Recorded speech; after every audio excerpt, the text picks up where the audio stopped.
I used to believe that love was built on trust, like a house with a solid foundation. Now I know better. Sometimes the prettiest houses hide the deepest cracks. My name is Georgia, and 6 months ago, I thought I had it all. A loving husband, a beautiful home in Boston's suburbs, and the kind of comfortable life that made my college friends joke about how I'd won at adulting. Mark and I had been married for 5 years, and every morning started the same way. Him bringing me coffee in bed, kissing my forehead, and asking about my plans for the day. That particular morning seemed no different. "You're going to be late for your meeting," I said, watching Mark fumble with his tie in front of our bedroom mirror. He always struggled with the Windsor knot. "Here, let me." I climbed out of bed, still in my silk pajamas, and fixed his tie with practiced ease. He smelled like that expensive cologne I'd gotten him for Christmas. "What would I do without you?" He pulled me close, his blue eyes crinkling at the corners when he smiled. "Probably show up to work looking like a mess." I straightened his collar, admiring how handsome he looked in his tailored suit. Everything changed that evening. I was reviewing some client portfolios at my financial planning firm when Mark called, his voice tight with worry. "Georgia, I need to talk to you about Mom." I sat up straighter in my office chair. "Is everything okay? Can you come home early? It's serious." The drive home felt endless. When I arrived, Mark was pacing our living room, running his hands through his dark hair, something he only did when truly stressed. "Mom needs surgery," he blurted out before I could even set down my purse. "It's her heart. The doctors say it's urgent and her insurance won't cover all of it." "How much?" I asked, my stomach already nodding. 200,000. The number hit me like a physical blow. That's that's our entire savings. The money we were saving for the house down payment." I know, Mark's voice cracked. "But it's my mom, Georgia. She raised me alone after Dad died. I can't just..." I reached for his hand. "Hey, look at me. We'll figure this out. Family comes first, right?" He pulled me into a tight hug. "I love you so much. I'll pay you back every penny, I promise." Looking back, I should have noticed the signs. The way he avoided eye contact when discussing the hospital details. How he kept changing the subject when I asked about visiting Susan. The mysterious phone calls he'd take outside. But love makes you blind, doesn't it? 2 weeks after we transferred the money, I was having lunch with my friend Zariah at our usual spot near my office. "How's Susan doing?" she asked, stirring her iced tea. "The surgery must have been scary." "She's recovering," I said, picking at my salad. "Mark says she needs rest, so we're giving her space." Zariah's perfectly shaped eyebrows drew together. "That's weird. I could have sworn I saw her comment on Lisa's Instagram post yesterday. Something about spa recommendations." "What?" My fork clattered against the plate. "Yeah, she was asking about that new luxury resort that opened in the Berkshires. The one with the $1,000 a night rooms?" My hands felt cold suddenly. "Are you sure it was her? Unless there's another Susan Blake who posts photos of herself in designer clothes and calls Mark my precious boy in every other comment." The room seemed to tilt sideways. I pulled out my phone, fingers trembling as I opened Instagram. There it was. Susan's profile public and active. No hospital gowns, no surgery recovery posts. Instead, I found selfies at high-end restaurants, shopping bags from luxury brands, and comments about upcoming spa treatments. "Georgia," Zariah's voice seemed to come from far away. "Are you okay? You've gone pale." I stood up so abruptly my chair scraped against the floor, drawing looks from nearby diners. "I have to go." "What's wrong?" I just... I grabbed my purse, nearly knocking over my water glass. "I need to check something." As I rushed out of the restaurant, my phone buzzed with a text from Mark. "Working late tonight, don't wait up. Love you." Another lie. Another crack in our perfect little house. My hands shook as I started my car. The truth was right there, screaming at me from every perfectly filtered photo on Susan's Instagram. There was no surgery, no medical emergency, just my life savings funding my mother-in-law's luxurious lifestyle, while my husband played me for a fool. And I was done being fooled. I sat in my parked car outside our house for nearly an hour, scrolling through Susan's social media feed until my eyes burned. Each swipe revealed another betrayal. Designer handbags, spa treatments, luxury dinners. $200,000 of our money, spent on pampering instead of procedures. My phone rang, making me jump. Zariah's name flashed on the screen. Georgia, you need to see this. Her voice was tight. Susan just posted a story from the Golden Lotus Resort. The what? That new ultra-luxury spa in the Berkshires? Georgia? Mark is tagged in it. My fingers felt numb as I opened Instagram again. There it was, a boomerang of champagne glasses clinking, Mark's hand visible with his distinctive silver watch, the one I'd given him for our anniversary. He told me he was working late, I whispered. That lying piece of... Zariah caught herself. What are you going to do? I watched the boomerang loop again and again. Clink, sparkle, repeat. I'm going to pay them a visit. Want me to come with you? No. I started the car. This is something I need to do alone. At least let me book you a room there. My company has a corporate account. 20 minutes later, I was home throwing clothes into an overnight bag. My hands were steady now, anger replacing shock. I walked into our closet and pulled out the red dress Mark loved, the one I'd worn on our first date. Revenge, I decided, should look good. My phone buzzed with a text from Stefan, my boss. Taking tomorrow off? Everything okay? I hadn't even realized I'd sent him an email requesting leave. Family emergency, I replied. The real kind, not the fake kind that costs $200K.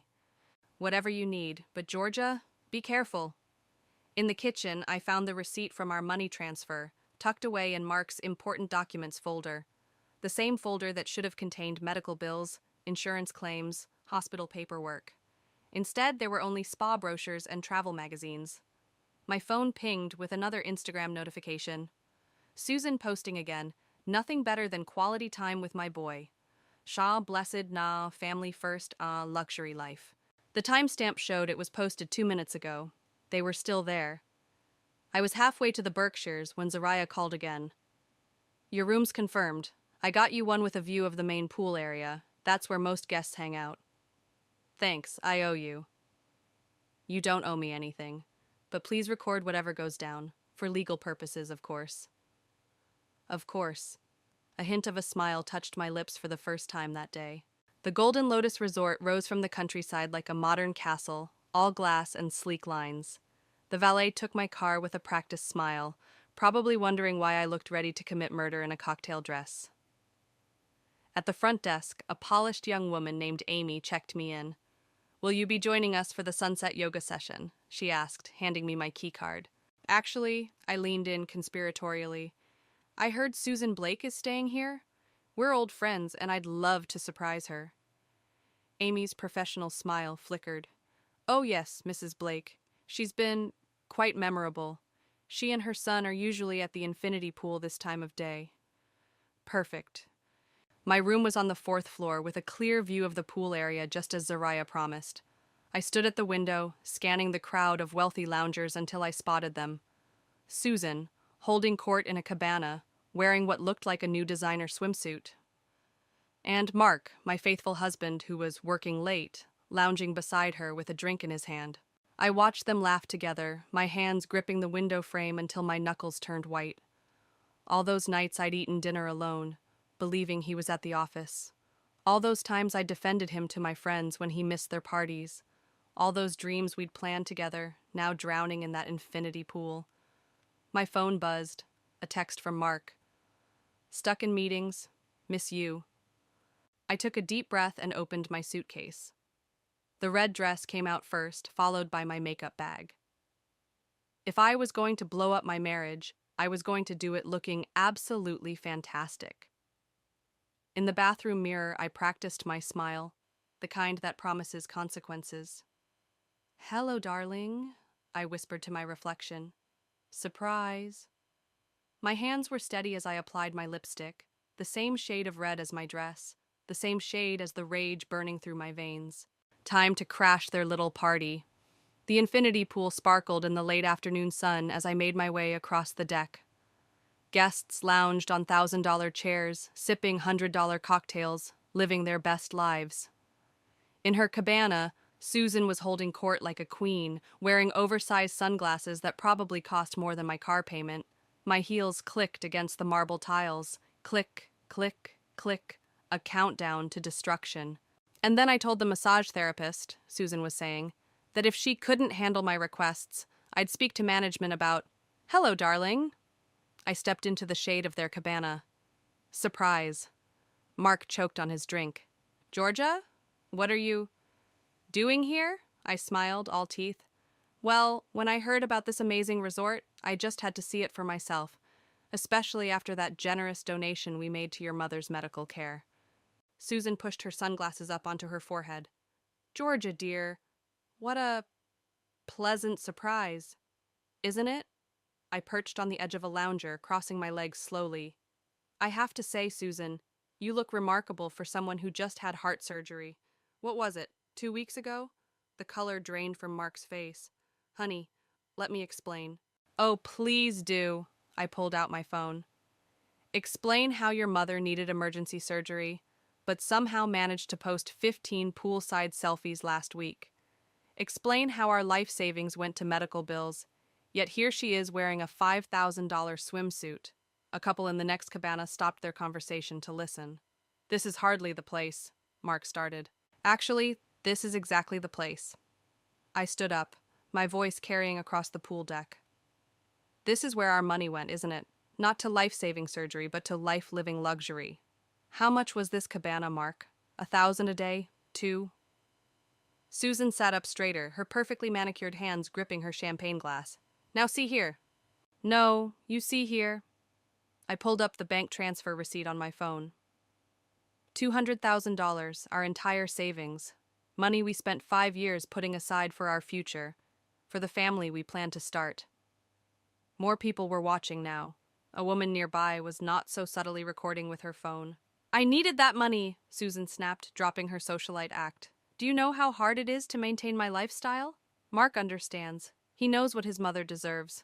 "Mom, please." Mark reached for her arm. "What you deserve?"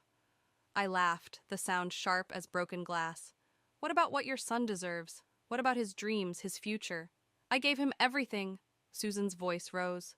"I raised him alone. I sacrificed—" "You sacrificed nothing." I cut her off. "And now you're making him sacrifice everything. His marriage, his integrity, his—" "Georgia, stop." Mark stood up, reaching for me. "Let's talk about this privately." I stepped back. "Like how you privately discussed spending our savings with your mother. Like how you privately decided to lie to your wife for weeks." A small crowd had gathered now. I recognized some faces from Mark's social media. Business associates, country club friends, people whose opinion he valued more than his own conscience. "You don't understand," he pleaded. Your mother needed a reality check, not a blank check." I turned to address our audience. "Ladies and gentlemen, meet Mark. Loving son, terrible husband, excellent liar. And Susan, the mother who never learned the difference between loving her child and destroying him."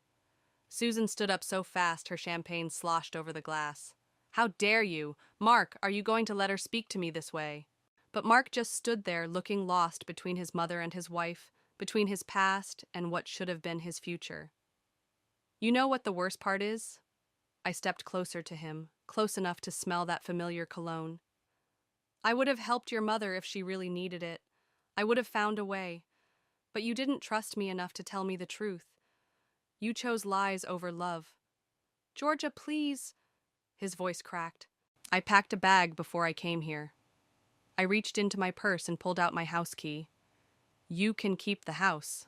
After all, you'll need somewhere to live when your mother's spending catches up with her." I dropped the key in his champagne glass. It sank to the bottom with a soft clink. "Goodbye, Mark. I hope the view from this infinity pool was worth our infinity." As I walked away, head high in my red dress, I heard Susan's shrill voice. "Mark, don't just stand there. Do something." But there was nothing left to do. The truth was out, sparkling in the sunlight like the surface of that beautiful, expensive pool. And sometimes the truth is the best revenge of all. Behind me, someone started clapping. I made it halfway across the pool deck before Mark caught up with me, his bare feet slapping against the marble tiles. Georgia, wait! He grabbed my arm. You're making a scene. Making a scene? I yanked my arm free. You stole our future, and you're worried about a scene? More phones were out now, recording. A woman in designer sunglasses whispered to her companion, "Isn't that Mark from the country club board?" "I can explain everything," he said, lowering his voice. "Mom's been struggling since Dad died. She needed help maintaining her lifestyle." "Maintaining her lifestyle?" I laughed. "Do you hear yourself?" Susan appeared behind him, clutching her silk cover-up around her shoulders like armor. "This is all a misunderstanding, dear. Mark was simply helping me through a difficult time." "A difficult time?" I pulled up her Instagram feed. "Here's you at the Ritz last week, and here's your new Hermes bag. Oh, and my personal favorite, you getting a gold facial while my savings paid for it." "Those treatments are necessary for my well-being," Susan sniffed. "Mark understands that." "Your well-being?" I turned to the growing crowd. "Did you all hear that? $200,000 for her well-being. Not for heart surgery, not for medical bills, for facials and handbags." A man in expensive swim trunks cleared his throat. "Mark, isn't that the money you said you needed for your mother's emergency operation, when you asked to delay your contribution to the club's charity fund?" Mark's face went pale. "Richard, I can explain." "Oh, this is getting better by the minute," I said. "So you didn't just lie to me, you lied to everyone." Susan stepped forward, her perfectly painted face twisted with anger. "Now, see here, you ungrateful little—" "Ungrateful?" I cut her off. "For what? For watching you spend my life savings? For believing my husband when he said his mother was dying?" "I never said she was dying," Mark protested weakly. "No, you just implied it while you watched me empty our account. While you watched me cancel our plans for a family, for a home, for everything we dreamed about." A woman near the bar spoke up. "Susan, didn't you just book the presidential suite for next month's spa retreat?" Susan's face flushed. "That's none of your business, Patricia." "Actually," Patricia continued, "I believe you invited half the club ladies. Said Mark had given you a special gift to celebrate your— what was it? Oh yes, your miraculous recovery." The whispers grew louder. Mark looked like he might be sick. "Mom," he said, "tell me you didn't." "Of course I did." Susan's voice rose hysterically. "I deserve to celebrate.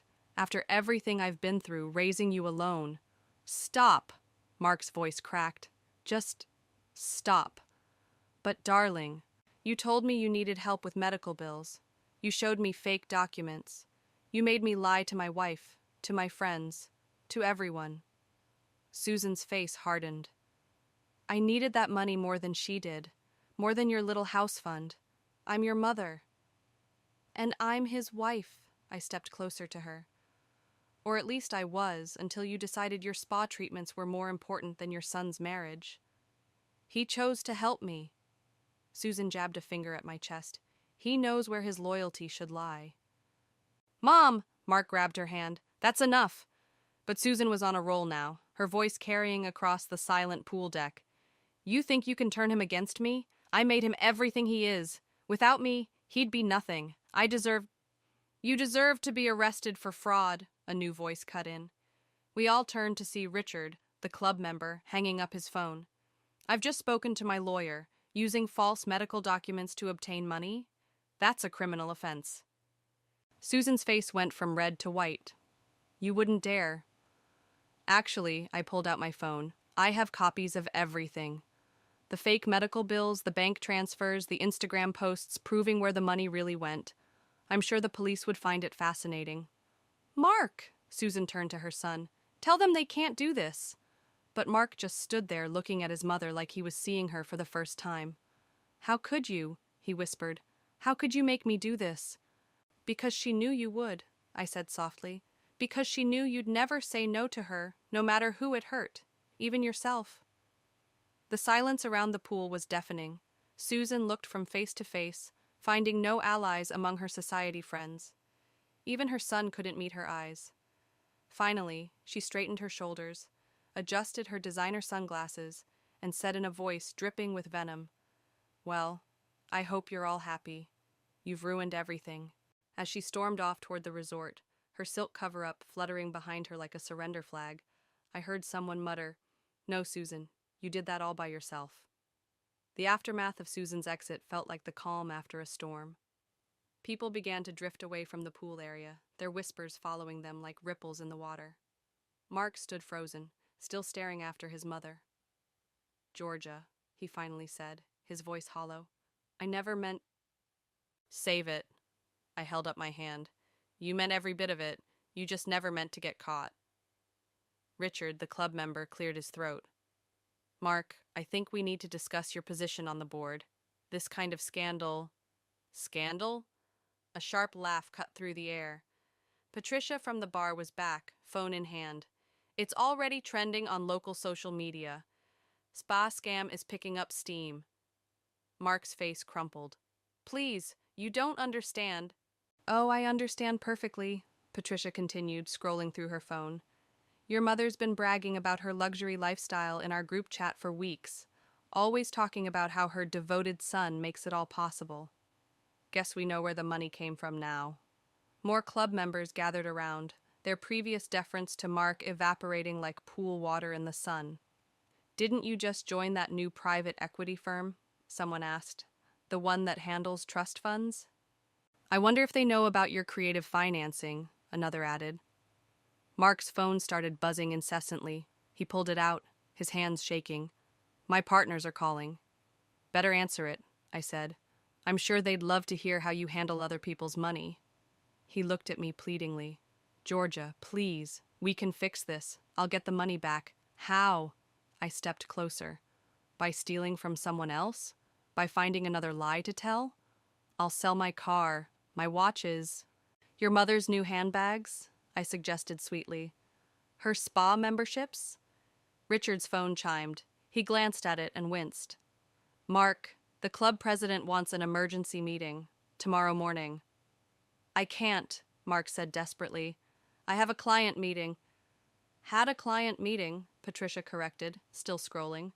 "According to Twitter, your firm's managing partner is re-evaluating all current relationships." That was posted 2 minutes ago. The color drained from Mark's face. His phone buzzed again, this time with a text. I caught a glimpse of the screen. It was Susan. "Mother needs you?" I asked, my voice dripping with fake concern. He opened the message, then let out a bitter laugh. "She wants to know if I can book her a car service. The resort staff is being difficult about her room charges." "Shocking." I adjusted my purse strap. "Well, I'm sure you'll figure something out. You always do, right? For Mom?" "Georgia." He reached for me again, but I stepped back. "Don't." My voice was steady now. "Don't touch me. Don't call me. Don't try to explain. Just don't. But I love you." "No." I shook my head. "You love the idea of me, the supportive wife who never questioned you, the woman who trusted you enough to hand over her future. That person's gone now." More phones were chiming around the pool. The story was spreading faster than wildfire in a drought. "Your mother's trending," Patricia announced. Someone dug up her social media history, all those posts about her medical treatments next to pictures of her shopping sprees. Not a good look. Mark's phone buzzed yet again. This time when he looked at it, he actually swayed on his feet. "The firm," he whispered. They're suspending me, pending investigation." "Well," I said, smoothing down my red dress, "I guess karma doesn't need an infinity pool to make a splash." A few people actually applauded at that.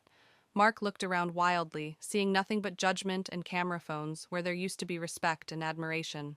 "What am I supposed to do now?" he asked, his voice small. "I don't know," I replied honestly. "Maybe ask your mother. She seems to have all the answers, except how to pay her own bills." I turned to leave, but stopped after a few steps. Looking back over my shoulder, I delivered one final blow. "You know what's funny? If you'd just been honest from the start, I would have helped. We could have found a way to support your mother that didn't involve fraud. But you chose lies over love. And now?" I gestured at the crowd of former friends recording his downfall. Now you get to live with that choice, in public. As I walked away, head high in my red dress, I heard Patricia say, "Oh, look, Mark's messy mother is trending now, too." The last thing I saw before entering the resort was Mark, standing alone by the infinity pool, watching his carefully constructed life dissolve into nothing, just like our savings, just like our marriage, just like his mother's fake medical emergency. Sometimes karma doesn't just come around. Sometimes it comes with receipts. The drive home from the Berkshires felt surreal. My phone kept buzzing with notifications, messages from friends who'd seen the viral videos, news alerts about Mark's firm launching an investigation, and endless texts from Zariah demanding details. I ignored them all until I saw Stefan's name pop up. "Are you okay?" his message read. "Just saw what happened. The videos are everywhere." I pulled into a rest stop and called him. "I'm fine," I said when he answered. "Well, not fine, but—" "Come to the office," he said. "We need to talk about your finances." "Stefan, it's almost 8. I'm still here, and you shouldn't be alone right now." 40 minutes later, I was sitting in his office, still wearing my red dress, while he poured us both a drink. "So," he said, handing me a glass of whiskey, "want to tell me how my best financial planner missed the signs of fraud in her own account?" "Because I trusted him." I took a long sip. "Stupid, right? Human." He sat on the edge of his desk. "But now we need to be strategic. I've already called my friend at the FBI's Financial Crimes Unit." I nearly choked on my drink. "The FBI? Georgia, they used fake medical documents to commit fraud. That's federal territory." He pulled out a file. "And I've been doing some digging. Your mother-in-law has a history of this." He spread out papers across his desk, credit card statements, loan applications, bank records. 3 ex-husbands, he said, pointing to different documents.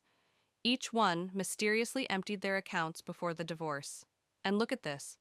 2 years ago, she convinced her brother to mortgage his house for her cancer treatments. Let me guess. She didn't have cancer. She had a spa membership in Switzerland. He shook his head. The brother lost his house. My phone buzzed again. Mark's face appeared on the screen. "Don't answer," Stefan said. "Let everything go through lawyers from now on." "I don't have a lawyer." "Yes, you do." He handed me a business card. "Maria's the best divorce attorney in Boston. She's expecting your call tomorrow." I stared at the card, reality finally hitting me. "I'm getting divorced." "You're getting justice," he corrected. "And your money back if I have anything to say about it." My phone lit up with another notification. Zariah had sent a link to a news article. "Financial firm suspends executive amid fraud allegations." "It's all falling apart for him," I whispered. "Good." Stefan's voice was hard. "He deserves it. Both of them do." A knock at the office door made us both jump. It was the night security guard. "Sorry to interrupt, but there's a woman in the lobby insisting on seeing Miss Georgia. Says she's her mother-in-law. Susan's here?" I stood up so fast I almost spilled my drink. "Want me to send her away?" the guard asked. I looked at Stefan, who nodded slightly. "No," I said. "Send her up." 5 minutes later, Susan swept into the office. Her designer outfit was wrinkled, her makeup smeared. "Well," she said, dropping into a chair uninvited, "I hope you're happy. You've destroyed my son's life." "Pretty sure you did that yourself," Stefan said, moving to stand beside me. "And who are you?" she snapped. "Someone who's already reported you to the FBI." Susan's face went pale. The FBI? Wire fraud, medical documentation fraud, interstate conspiracy." He ticked off points on his fingers. "Should I continue?" "This is ridiculous." She turned to me. "Georgia, you can't let them do this. Think about Mark." "I am thinking about Mark," I said quietly. "I'm thinking about how you trained him to destroy his life to fund yours." "I gave him everything." "You took everything," I corrected. "And now you've lost everything." She stood up, straightening her Gucci blazer. "This isn't over." "Actually," Stefan held up his phone, "it is. The FBI just confirmed they're opening an investigation. I'd stay in town if I were you." Susan's composure finally cracked. "You don't understand. I need that lifestyle. I deserve—" "Get out," I said, my voice steady. "Get out before I call security again." She opened her mouth to argue, then seemed to deflate. Without another word, she turned and left, her designer heels clicking away down the hallway. "You okay?" Stefan asked softly. I looked at him, at the scattered evidence of Susan's lifetime of fraud, at my wedding ring still gleaming on my finger. "No," I said, slipping off the ring, "but I will be." The ring made a satisfying ping as it landed in the trash can. The next 2 weeks passed in a blur of lawyers, FBI interviews, and viral videos. I'd moved in with Zariah temporarily, sleeping on her couch while my life reorganized itself into something recognizable. "Look at this," Zariah said one morning, sliding her tablet across the breakfast table. "Mark's firm officially fired him." I scanned the press release. Words like breach of trust and ethical violations jumped out at me. "That's not all," she continued, scrolling through her phone. "The country club revoked his membership, and 3 charity boards asked for his resignation." "What about Susan?" "Oh, that's the best part. The FBI found evidence of at least 6 other fraud schemes. Turns out your mother-in-law's been scamming people for decades." My phone buzzed. Maria, my divorce attorney. "Georgia," she said when I answered, "we've received an interesting proposal from Mark's lawyer. He wants to meet. Says he has something important to discuss." An hour later, I sat in Maria's office, watching Mark fidget in the chair across from me. He looked terrible, unshaven, wearing a wrinkled suit that used to fit better. "Thank you for meeting me," he said quietly. "Make it quick," Maria replied, her pen poised over her legal pad. Mark pulled out a folder. "I'm signing over everything. The house, the cars, my personal accounts, what's left of them, and this." He slid a check across the table. I looked at the amount and felt my breath catch. "This is $200,000, he finished, plus interest. I sold my watches, my golf club membership, everything of value. Mom's going to prison, Georgia. I can't change that, but I can try to fix what I did to you." "Mark, please," he held up his hand. "Let me finish. I've been in therapy this past week. Turns out being a pathological mama's boy isn't actually normal." He attempted a weak smile. "I destroyed something precious because I never learned to say no to her. I'm not asking for forgiveness. I just want you to have back what I stole." Maria examined the check. "This appears legitimate. We can have it verified within the hour." "It's real," Mark said. "It's all I have left, actually. Well, that and a bunch of viral videos of my public disgrace." "Those videos saved other people from being scammed," I said. "The FBI found 3 more families your mother was targeting." He winced. "I know. They interviewed me yesterday. I told them everything." He stood up slowly. "I'm moving to Seattle next week. Fresh start, entry-level position at a small firm. No trust funds or society connections this time. Just honest work." "Good," I said, surprising myself by meaning it. He paused at the door. "I really did love you, Georgia. I just loved my mother's approval more. I'm sorry it took losing everything to figure that out." After he left, Maria looked at me over her glasses. "Well, that was unexpected." "Is it wrong that I feel sorry for him?" "No," she said, starting to draw up the papers. "But it's better that you feel sorry for him from a distance." That evening, I met Stefan for dinner at a quiet restaurant downtown. He'd been my rock through everything, helping the FBI build their case, connecting me with financial advisors to protect my restored savings. "Mark gave back the money," I told him as we settled into our booth. "I know." He smiled. "I may have suggested to his new employer that restitution would look good on his record." "You found him the Seattle job?" "Everyone deserves a chance to rebuild," he said, then quickly added, "as long as that rebuilding happens 3,000 miles away from you." I laughed for what felt like the first time in weeks. "Thank you for everything." "Speaking of rebuilding," he slid a folder across the table. "The senior partner position is yours if you want it.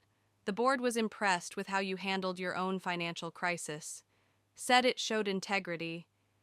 "Stefan, just think about it," he said softly. "You're stronger than you know, Georgia. You turned a betrayal into justice, not just for yourself, but for others. That's the kind of leader we need." Before I could respond, my phone buzzed with a news alert. Susan's face filled the screen, her mugshot this time, not a spa selfie. Federal charges filed in multi-state fraud case, the headline read. Socialite faces up to 20 years. Karma really does come for everyone, I murmured. Sometimes it just needs a little help, Stefan replied, raising his glass. To new beginnings? I clinked my glass against his, feeling something warm and hopeful unfurl in my chest. To new beginnings. And for the first time since everything fell apart, I truly believed in those words. The morning of Susan's sentencing, I sat in the federal courthouse, watching her world finally crumble. Gone were the designer clothes and spa-perfected skin. In their place was a woman in a plain gray suit, her roots showing through her expensive dye job. 15 years, Zariah whispered beside me as the judge read the sentence, plus full restitution to all victims. Susan turned to scan the courtroom, her eyes landing on me. For a moment, I saw the manipulative woman who'd destroyed her son's life to fund her own. Then her shoulders slumped, and she was just another convicted fraudster being led away in handcuffs. Outside the courthouse, reporters clustered with their microphones. Ms. Georgia, how does it feel knowing your viral video led to uncovering decades of fraud? Do you have any comment about your ex-husband's new life in Seattle? I stepped up to the microphones, feeling Stefan's supportive presence behind me. The only comment I have is this. Trust should be earned, not exploited. My ex-mother-in-law didn't just steal money, she stole people's faith in their loved ones. That's the real crime here. Back at the office, my new corner office as senior partner, I found a package waiting on my desk. The return address was Seattle. Inside was a letter from Mark and a stack of cashier's checks. Georgia, the letter read, these are for the other families my mother hurt. I've been working extra jobs to help make things right. My therapist says I can't fix the past, but I can choose who I am now. Thank you for showing me what real integrity looks like. Mark. That's unexpected, Stefan said from my doorway. People can surprise you. I looked up at him. Sometimes in good ways. He stepped into the office, closing the door. Speaking of surprises, remember that fraud prevention program you proposed? The one for helping families spot financial abuse? What about it? The board approved it, full funding. He grinned. They want you to lead it. Really? You're the perfect choice. Who better to teach people about financial manipulation than someone who exposed one of Boston's biggest fraud cases? My phone buzzed. A text from Zariah with a link. OMG, look at this. It was a video of Susan's old social media posts, edited together with clips from her trial. The caption read, From spa days to prison days, how one woman's luxury lifestyle was built on lies. It had over 1 million views. Still trending, Stefan noted, looking over my shoulder. Your story really struck a nerve. It wasn't just my story. It was everyone's story who ever trusted the wrong person. I stood up, moving to the window. You know what the weird thing is? I'm actually grateful it happened. Grateful? It taught me what I'm capable of, standing up for myself, helping others, building something new. I turned to face him. Speaking of which, would you like to get dinner tonight? Not as colleagues this time. His smile lit up his whole face. I thought you'd never ask. That evening, over dinner at a small Italian restaurant, my phone buzzed one last time. It was an email from one of Susan's other victims, the brother who'd lost his house. Thank you, it read. Because of your testimony and the restitution order, I'm getting my home back. My kids will have their rooms again. You didn't just expose a fraud, you gave us back our future. I showed the email to Stefan. See, he said softly. Sometimes the best revenge isn't about getting even. It's about getting better. To getting better, I raised my glass. And to the woman who turned a betrayal into a blessing for others, he added. As our glasses clinked, I thought about trust and truth, about karma and consequences. I thought about the woman I was when this all started, believing in a perfect life built on lies. That woman was gone, replaced by someone stronger, wiser, and surprisingly happier. My phone buzzed again. Another victim thanking me for coming forward, then another, and another. You've started a movement, Stefan observed. People are finally talking about financial abuse within families. Good, I said, because that's how we prevent the next Susan. That's how we protect the next family. And what about protecting your own happiness? He asked, reaching across the table to take my hand. I looked at our intertwined fingers, at the space where my wedding ring used to be. That space didn't feel empty anymore. It felt like possibility. I think, I smiled, squeezing his hand, I'm already doing that. Sometimes the deepest wounds lead us to our greatest strength. Sometimes betrayal leads us to our truest path. And sometimes, when we're brave enough to face the truth, we find something better than the lies we once believed in. We find ourselves.